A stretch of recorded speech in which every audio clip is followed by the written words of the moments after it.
Hey there guys, the last Guild Wars 2 Living World update, All or Nothing, was quite exciting to say the least. I'm really convinced that the storytelling of the Living World is on the right track here, and I think it's going to be even better from now on. In this Living World update, there were some things that caught my attention right away and were linked to the original Guild Wars. Expect to see Glint and Kralkatorrik in the original game. Keep in mind that this video contains spoilers of the Living World and the original Guild Wars. I will try to keep everything short and simple so this video won't get too long. I will start off with less spoiler heavy topics and gradually work my way up to the spoilers. Don't worry, I will tell you when the heavy spoilers of the last Living World update are going to start. Before we start, as usual, if you want to support me, watch this video all the way to the end, subscribe and give this video a like. It helps out the channel a lot. Okay, we're going to start off with the Dwarves and the Light of Deldrimor. The Dwarves are nothing new in Guild Wars 2. Before the All or Nothing Living World update, there were only two Dwarves that you could find in Guild Wars 2. These are Ogden, Stonehealer and Rhoban. Ogden can be found in the Dwarven Priory and Rhoban's head can be found on several locations throughout the story. Among one of these locations is the new map, Thunderhead Peaks. The Dwarves became nearly extinct in their fight with the Destroyers, minions of the Elder Dragon Primordus. So seeing Dwarves in the game is rare. However, in the All or Nothing update, we got to see some more dwarves. All of them are ghosts though, but their appearances give a better idea what happened before the original Guild Wars and between the original Guild Wars and Guild Wars 2. A notably new dwarf is Frodak Steelstar. Frodak gives you more information about the Dwarven Catacombs and reassembles your Deldrimor plates that you can find through the map's meta events. When he reassembles your Deldrimor plate, you can explore the Dwarven Catacombs for treasures and achievements. And here is where the Light of Deldrimor kicks in. Light of Deldrimor is used to find treasures within the Dwarven Catacombs and was also used for that same purpose in the original Guild Wars. In the original Guild Wars, this was a skill that you could take with you before you went into a dungeon. Not only was the Light of Deldrimor handy to find hidden treasures, but it could also spawn a Dwarven ally to assist you in combat, or it could reveal hidden passages. Back in the day, there was always one party member carrying the Light of Deldrimor skill to find hidden treasures or passageways. To finish this segment, a quick note.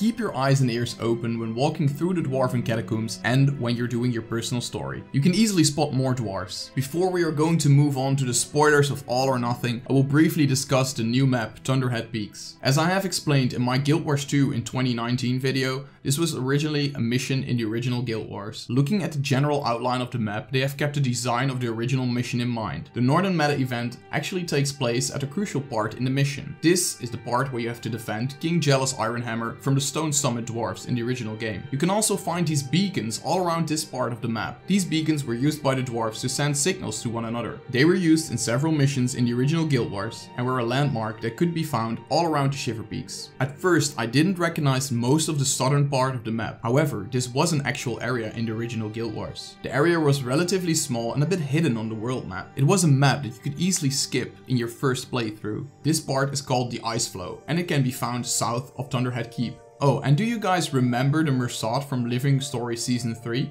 Yep, you can find them there as well. They patrol this area along with the White Mantle. I think that covers up the new map. Okay, get ready for some spoilers. We are going to talk about Glint. In the first instance of the All or Nothing Living World update, we are confronted with Glint's body. It is the first time we see Glint in the game. This dragon played a big role in the original Guild Wars. In the original Guild Wars, you, the player, look for Glint to strike back at the White Mantle. In order to do so, the player needs to gain an audience with her by defeating her facets. After Glint's guidance, you are able to leave the mission or kill Glint. It is kinda weird that you were able to kill Glint. However, this is not her actual death though. Glint died in the events that occurred between Guild Wars and Guild Wars 2. She and Destiny's Edge had made an attempt to kill the Elder Dragon Kralkatorrik, which led to Glint's demise. Luckily, Glint is still with us to guide the player and Irene through her trials and gives us advice on how to defeat Kralkatorrik. Her appearance in All or Nothing is very brief, but it did make some impact. Next on this list is Gwen Thackeray. Gwen might not say much to a player that hasn't played the original Guild Wars. In the story instance, The Crystal Blooms, you can briefly see her ghostly appearance while bringing the commander a message. Commander, dire news from Glint. Our forces are scattered. We can't hold out any longer. Kralkatorrik has entered the domain of the lost. He's devouring everything in his path, destroying or scattering the dead. Well, that explains all the ghosts. How bad do you think this is? He's wounded. We've done real damage. But now he's feeding again, regaining power. If this keeps up... So, pretty bad. Got it. Thanks for everything you've done. The rest is up to us.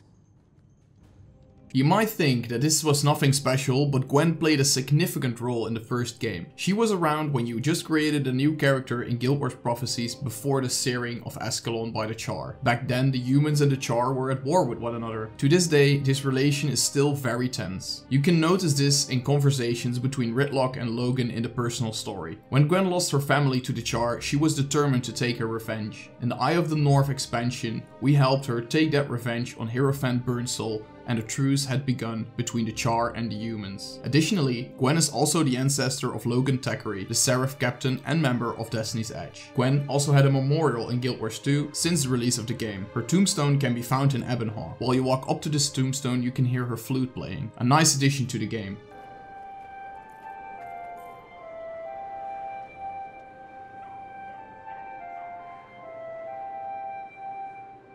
I'm getting off track here, but I think I've shown her importance throughout the Guild Wars franchise. Gwen's appearance was brief, but it was still of importance.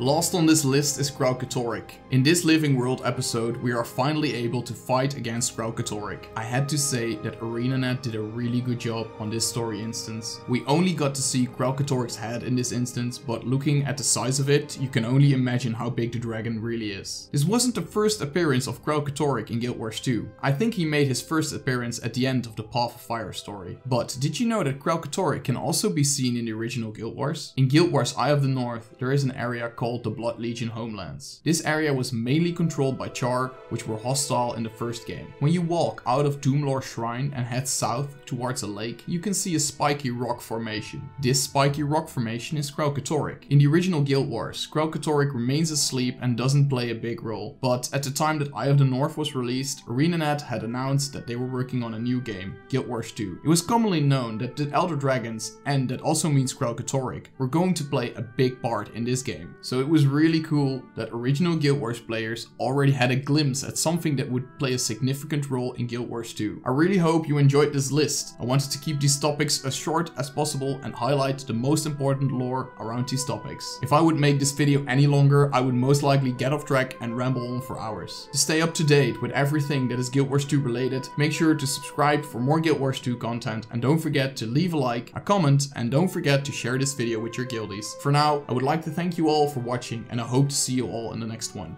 Peace!